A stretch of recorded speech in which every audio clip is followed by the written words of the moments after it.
What's going on, guys? Bankmob Games here, and it's finally time. Can't tell you how long I've been waiting for this to come out. Really excited to get my hands on it. I've played a little bit of the game just to see how it runs and make sure the settings are good. And yeah, it's first impressions are really good. Can't wait to get the playthrough up on the channel for you guys.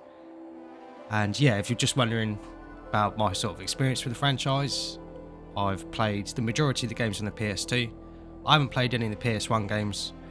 Obviously played both 4 and 4 Answer, got those up on the channel, so if you haven't seen those games I recommend checking out those playthroughs. And I haven't got much experience with 5th gen, so that's Armored Core 5 and Verdict Day. I've only played a little bit of those, but Armored Core 6 seems quite different from a lot of previous entries in terms of just the way it feels and controls. So I'd say it's a really good jumping on point for anyone that hasn't had any experience with the franchise before. But yeah, let's get to it. Really can't wait to get through this.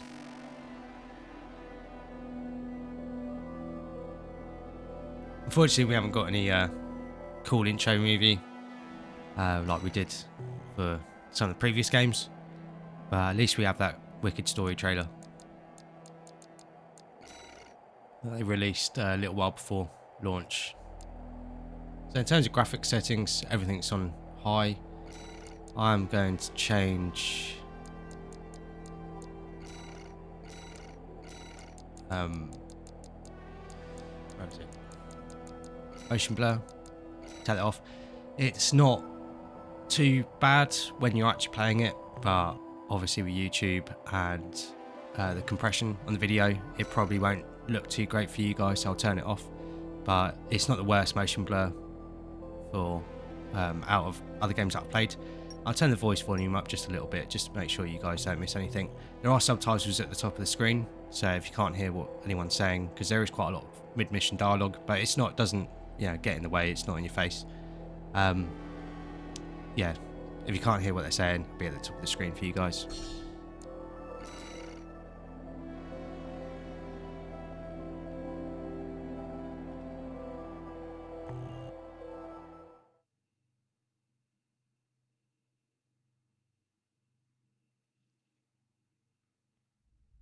I've only played the first handful of missions. And close to Rubicon. Yeah, it's tough. Wake the dog up. Handler Walter verified. Activating cerebral coral control device. Such a good looking game though. C4621 has awakened.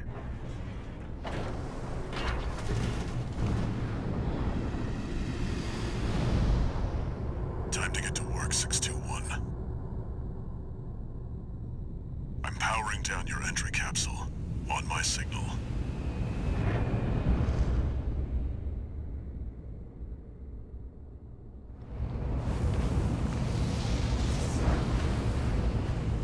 Now, activate the AC.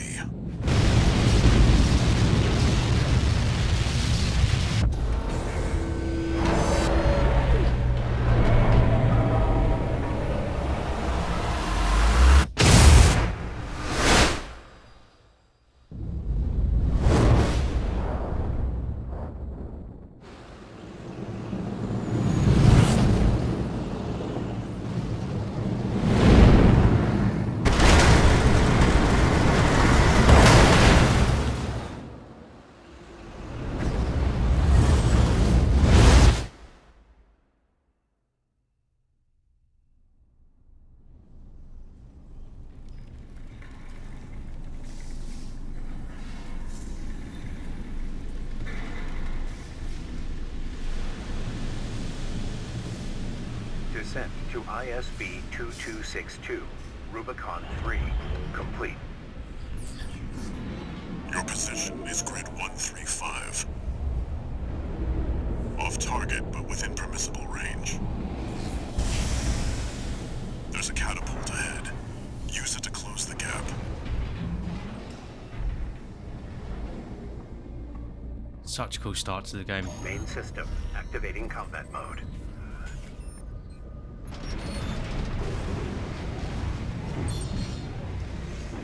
So you see the controls pop up on the left hand side of the screen for you guys. I'll make sure to read any tutorials for you. So you can see the bar at the bottom of the screen, that's our energy gauge. So doing anything like boosting around or dodging and assault boosting or over boosting if you're an older fan of the series uses your energy. When it gets in the red and depletes, it will stay empty for a split second, then it will eventually recharge. But your energy comes back quite quick, so you can definitely balance it out. And your boost is toggle as well, on and off. But then if you stop, they will automatically turn themselves off. So here it's just talking about aiming and how the reticle basically locks onto the... Well, it doesn't lock on, but it focuses on the target that's closest. And you can switch targets by moving your analog stick around. It feels very similar to some of the older Armored Core games on the PS2. But yeah, just a little bit more fluid, really, I'd say. Clear out those guard mechs. Chance to test your AC.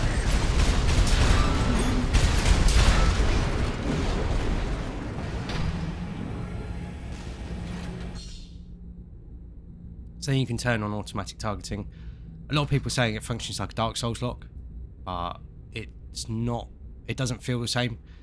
It sort of does function that way, but yeah, there are downsides to using it as well. When you use it, your accuracy of your weapons will be a little bit lower. I don't actually like playing with the automatic locking. Sometimes it's useful if you've got a tougher enemy that you need to focus on, but other than that, I think the free aiming actually feels a lot better to play with.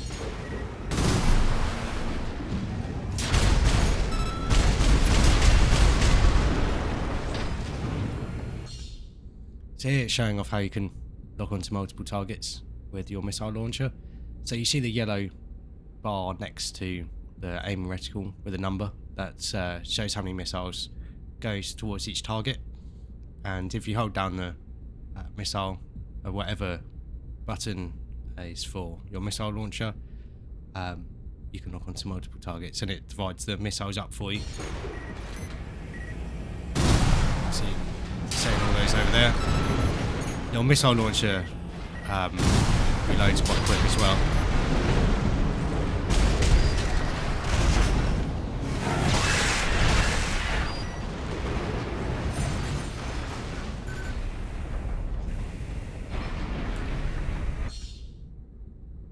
So then we started the mission with a little bit of damage from our crash landing, and we do have repair kits, but they're nowhere near as strong as Estus flasks. They only repair a little bit of your health. So yeah, you just press up to use them. Instant use.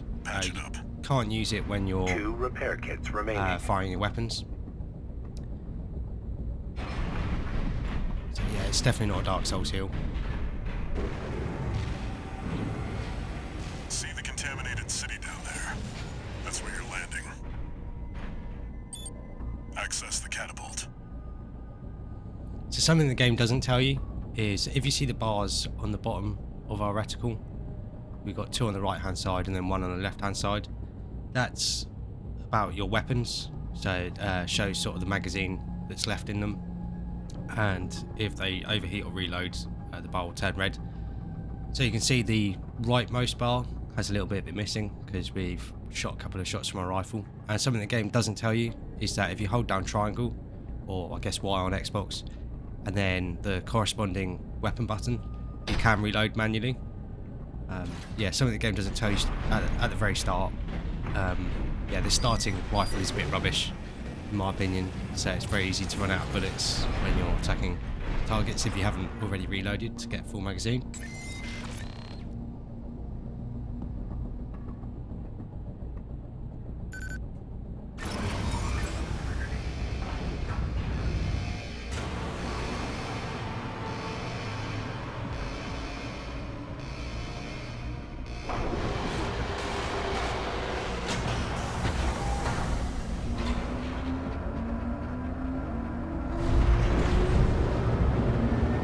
Time to fly, 621.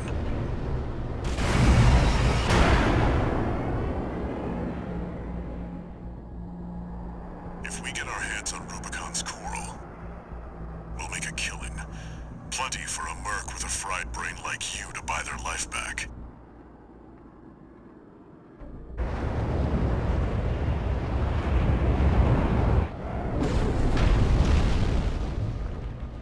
Enough chat, back to work. Scavenge the AC Rex ahead and find a valid mercenary license. We're illegals here. You'll need ID to operate. Never get tired of seeing that. So then you've got quick boosting as well, which is handy. And it just acts as a little bit of a dodge. Useful if enemies are shooting at you, especially for evading missiles. It does use quite a lot of your energy though. Where the hell did that come from? Shakedown! Guerrillas from the Liberation Front. If they get in the way of our work, eliminate them.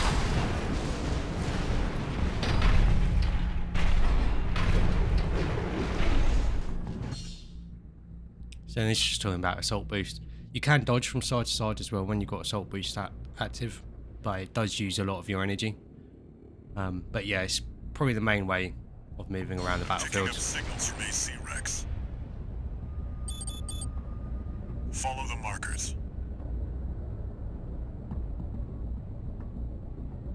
Loving these big open areas as well.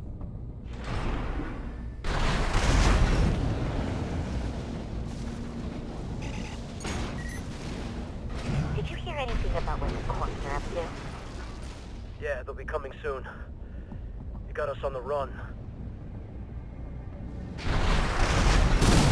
We're being attacked! Unidentified AC! Return fire!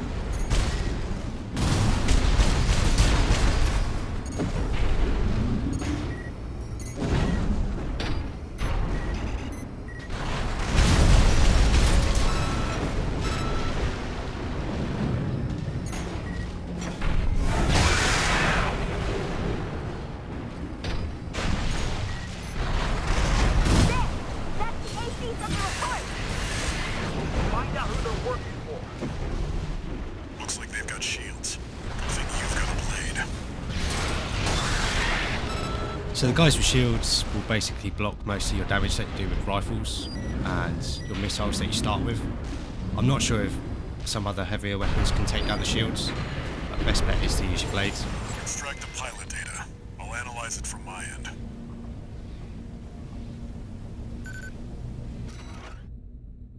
So you get a little bit of a AC card here.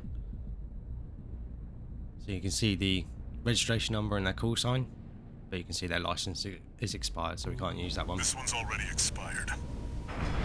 Keep looking.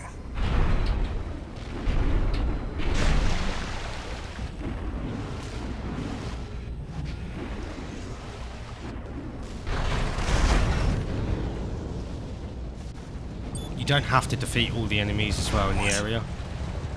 Misty! We got something good! Get out of there! You can handle them! That's the PCA's planetside force. Keep a low profile. We don't want them breathing down our necks.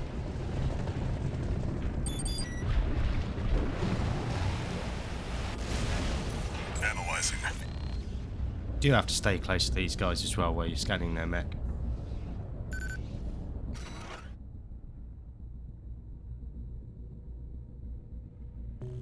Corp license. Easily traced. Forget it.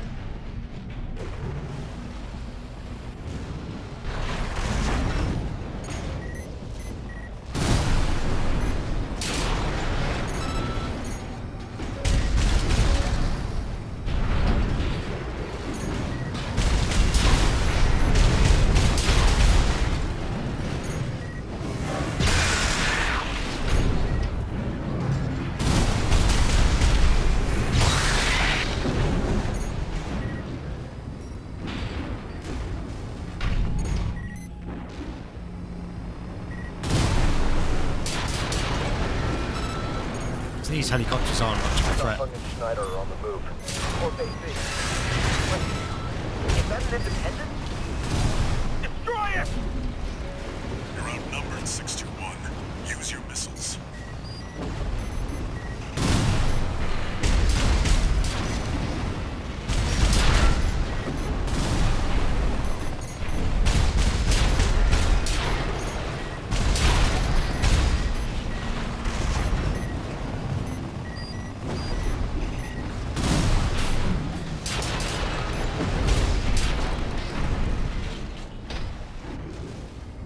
They're easy to take down, those guys. Let's see about this license.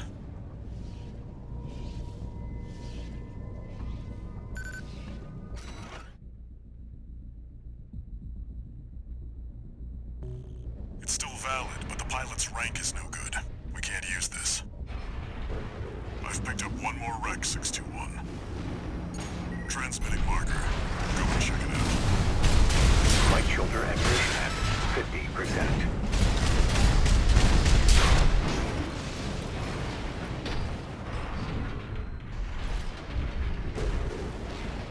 So we do have a boss battle coming up, and it is pretty tough.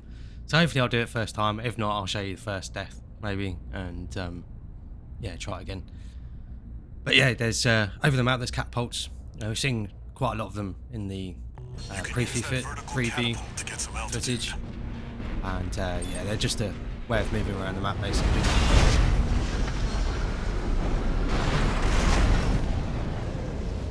That's it. Try accessing the wreck. Best bet to get damage in with the first boss fight we're having is to use your laser blade, but the enemy does move around quite a lot, so it can be quite difficult. You definitely have to time your attacks.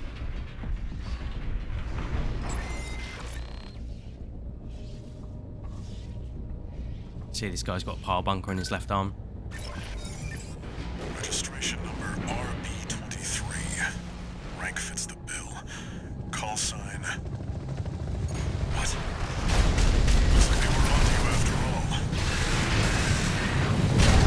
No need to pick a fight with the PCA.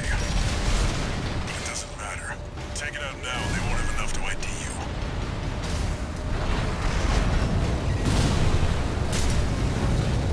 You've got them now. Make it count, 621.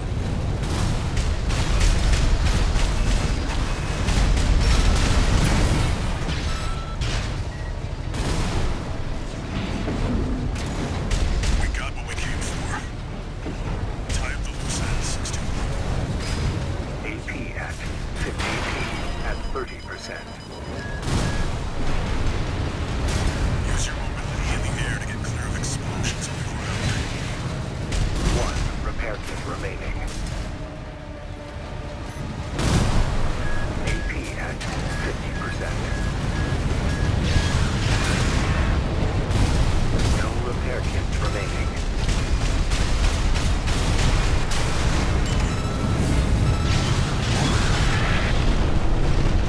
Definitely managed to get that first time, just the skin of our teeth. Nice finish there as well with the blades. It's definitely a difficult boss fight. Yeah, I died quite a few times Confirmed. when I played this Heavy before. combat helicopter is down. That's all for our work here today, 621. Here's the call sign from that license you picked up.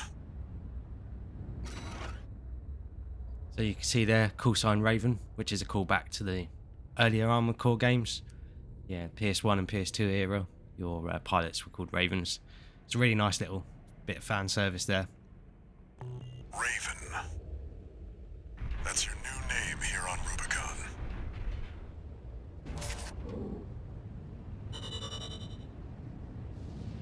Hoping we get to explore those structures in the sky at some point. So in similar to previous entries, you get a little bit of end of mission briefing. So you can see base pay, and then certain missions have bonus objectives, so then there will be your bonus pay. No bonus objectives from what I can tell from that mission though, just as the introductory mission. Then as normal, we have an expenses section, so you've got the repair costs, so that's obviously any damage you take. Then ammunition costs, so that's any basically how many bullets and missiles you spend.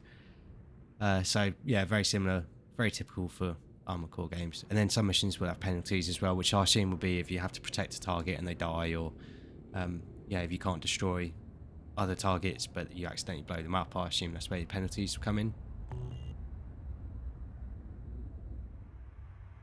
Coral, a sublime substance. Discovered on Rubicon, a planet on the frontier of developed space. For a time, coral was a revolutionary energy resource and data conduit, poised to transform human society by leaps and bounds. They called it the Fires of Ibis, a storm of flame that tore through the stars, leaving lethal contamination in its wake.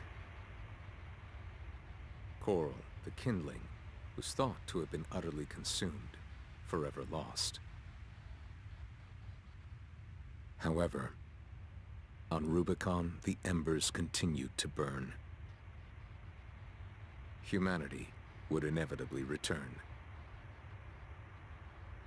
to stoke the fire.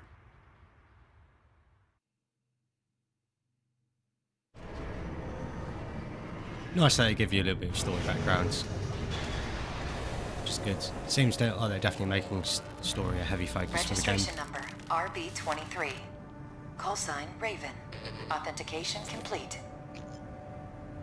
Removing MIA status. Restoring access privileges. This is Allmind, the mercenary support system. Welcome back, Raven.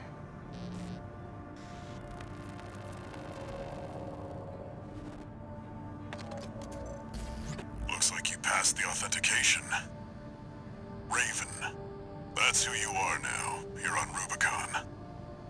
I've picked up some work for you already. Take a look, 621.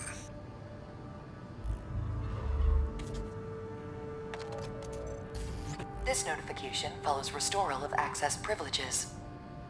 Allmind provides a combat training simulator to support its mercenaries. Your license was in a suspended state.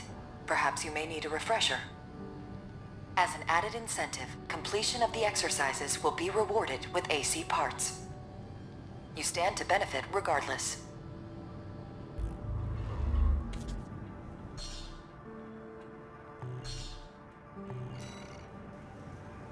So, because I pre-ordered the game, I've got a few things included with it.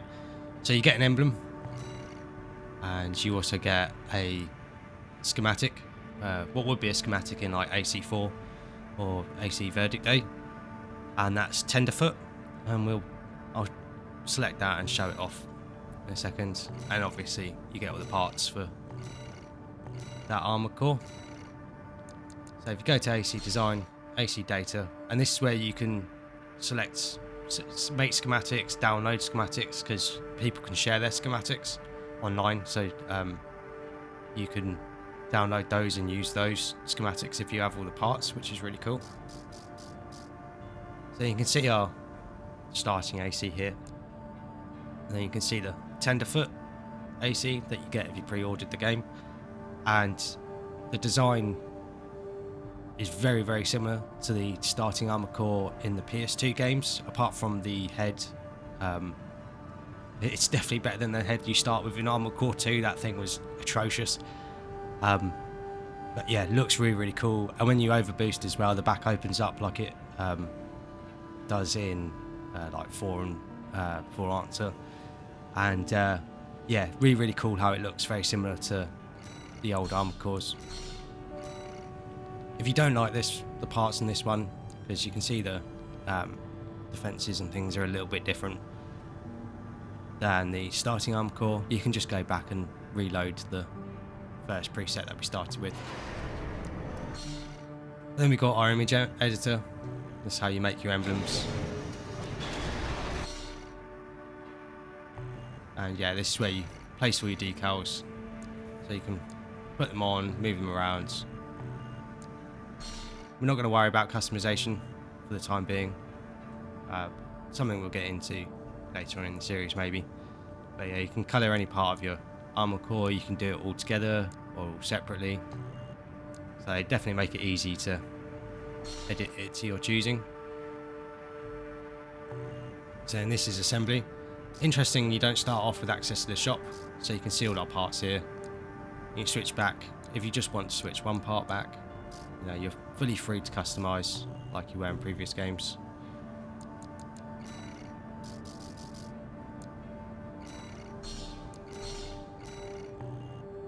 Just make sure our colouring is right for the Tenderfoot schematic.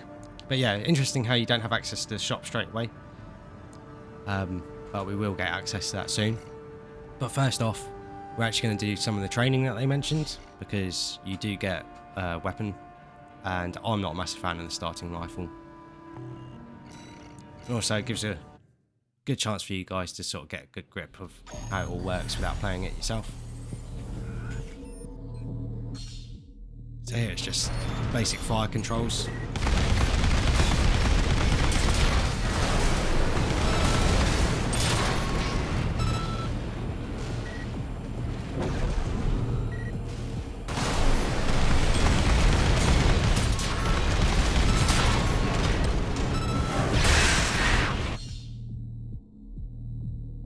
So here's where it tells you about the manual reloading.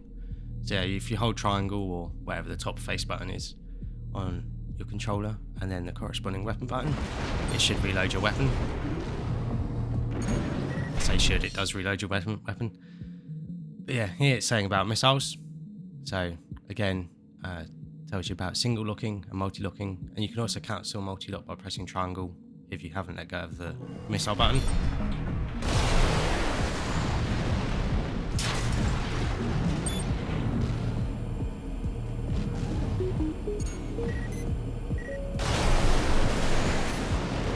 These guys are really easy to take down, they haven't got much health. Really basic MTs. It's in here, showing off laser blade. So you can do a single swipe, you can do a double swipe, or you have a charged attack. Charged attack will do a lot more damage. Favourite thing to do though is do out an assault boost. And it's useful for the guys that have shields. So this guy's a shield. So you can see we're not really doing much damage to him. You can stagger him, and when enemies are staggered they take more damage. But yeah, those guys you want to hit with the double blades. First shot takes down their shield, and then second shot will take down the target. And then it's just showing off scanning. So if you press down on the D-pad, send out a pulse. It's handy for getting target locks behind cover. Just good for your situational awareness. And you can scan relatively often as well. You can see there's guys waiting for us.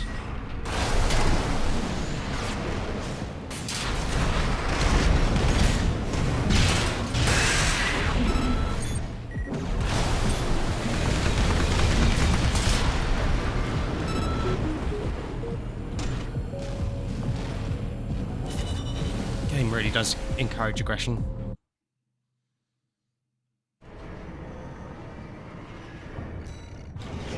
And for doing that, we get the machine gun we had in that mission, or in that tutorial. So we're going to switch over to that. You can see the attack power is a little bit less, and the impact isn't quite as good, but it's a much lighter weapon. I'd say the only real issues I've had with the little bit that I've used it is the range is quite short, and it does have a tendency to run out of ammo quite quickly. But like I said, I'm just not a massive fan of this starting rifle. So we'll switch over to this. Allows us to be a little bit more aggressive as well. And a lot of the targets we face at the start of the game are quite easy. So even though it's got a little bit less damage, it should go down quite quick using this. And we obviously have our other weapons to fall back on as well. I'm going to wrap this episode up here. A little bit of a slow episode, this starting one. Just want to ease ourselves into the game, even though it does sort of throw you in at the deep end. The next missions should be quite a bit easier and really let you get to grips with the way your armored core controls and handles and get a feel for how the weapons work, which is really cool, especially if you're newer to the series. So like I said, it is a really good jumping on point for people that don't have much or any experience with the armored core franchise. So far it's a very strong recommendation from me as a fan of the series, but I think you definitely get something out of it if you're not necessarily a fan of the series but like FromSoftware games. But yeah, hopefully you guys enjoyed this first episode. I really can't wait to get on with the rest of the series and get it up on the channel for you guys. Like I said, I've been waiting far too long for another Armored Core game, so it feels good to get back into the series, which is nice. Yeah, thank you very much for watching. And if you want, if you have any like build suggestions, maybe something that I was thinking about doing for the series is if you guys want to see any weapons specifically or any loadouts, put them down in the comments, and then I'll see if, when we unlock the parts, see if we can get them up on the channel, just to encourage the customization side of the game. But yeah, like I said, I hope you guys enjoyed this first episode and just as excited to get to the rest of the series as I am. Thank you very much for watching, and I'll catch you guys in the next episode.